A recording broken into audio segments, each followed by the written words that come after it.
Title: Whispers, Envy, and Grace. Choosing purpose over comparison. When credentials become targets.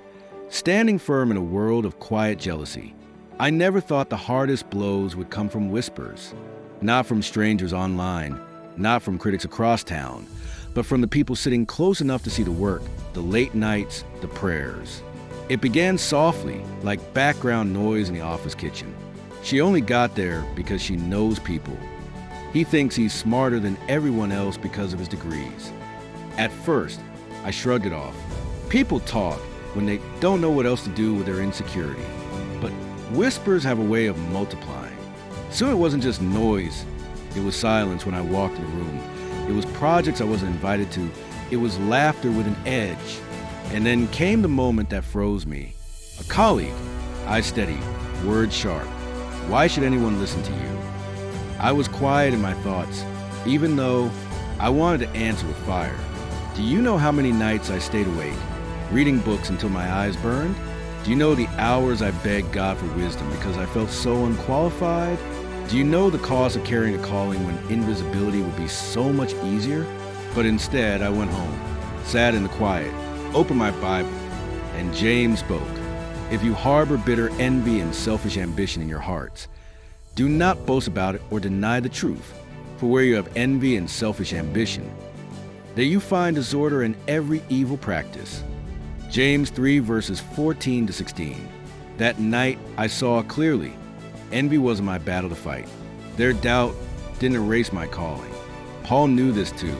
He said in 1 Corinthians 15 verse 10, "But by the grace of God I am what I am, and his grace to me was not without effect." Grace, not ambition, not titles, not credentials. Grace. Jealousy in the modern age. Jealousy hasn't gone away. It's just gone digital.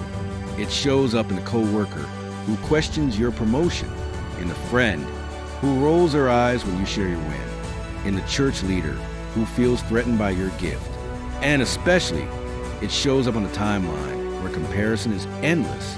We scroll and we scroll and we scroll, and suddenly we feel like spectators in someone else's highlight reel. And envy creeps in whispering, "You're already behind." But Paul faces too. He wrote in Philippians 1 verses 15 to 16, "Some indeed preach Christ from envy and rivalry, but others from goodwill. The former proclaim Christ out of selfish ambition, not sincerely." Even ministry wasn't safe from rivalry. And Paul didn't waste energy proving himself. He just kept walking in his calling. Everyday truths that hit hard, and they're just for you now. Here's what life keeps teaching me. 1. People project their fears onto others. When they feel small, they may try to shrink you too. 2. Most won't see your preparation. The midnight grind, the unpaid labor, the prayers no one heard. 3. Calling is not a democracy. When God places you somewhere, no vote can remove you. Paul said in Romans 11 verse 13, "I magnify mine office, not to boast, but to honor the weight of his assignment." If Paul had to stand firm in his calling despite opposition, why would we expect less? This is how I reframe it. So now, when criticism comes, I don't argue. I don't shrink. I don't bend to envy. I simply answer.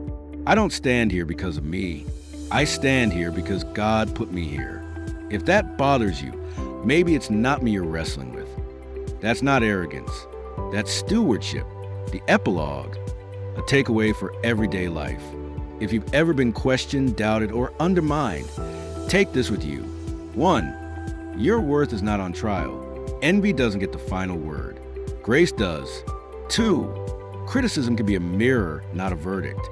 What others say about you often reveals more about their battles than your own. 3. Humility isn't hiding. It's honoring God's gift without apology. 4. Comparison is a thief. Someone else's highlight reel isn't your measure. 5. Jealousy is not your enemy to fight. It's their pain to heal. Your job is to stay faithful. As Paul wrote in Philippians 2 verse 3, "Do nothing out of selfish ambition or vain conceit. Rather, in humility value others above yourselves." Yes, humility, but humility doesn't mean letting others dismantle what God built in you. So the next time envy shows up in the room, stand tall, not because you're flawless, but because grace carried you here. And grace does not waste its work. Penned by Gary Conan Doyle. In worship of God's wonderful glory. This story was inspired by the Holy Spirit moving within me. A quick question. Are you seeking what God has to say to you today from His Word in His book? If not, I would say to you, it is by seeking God through His Word that you shall find Him. Hey, thanks for listening. If you're still here, something in this story or song clicked with you. So here's a little secret. When you hit thumbs up, it tells the YouTube gremlins, hey, more of this. And if you subscribe, it's like saying, yeah, I want in. So go ahead, tap like, hit subscribe, and make sure you don't miss what's next. Because this ride, it's just getting started.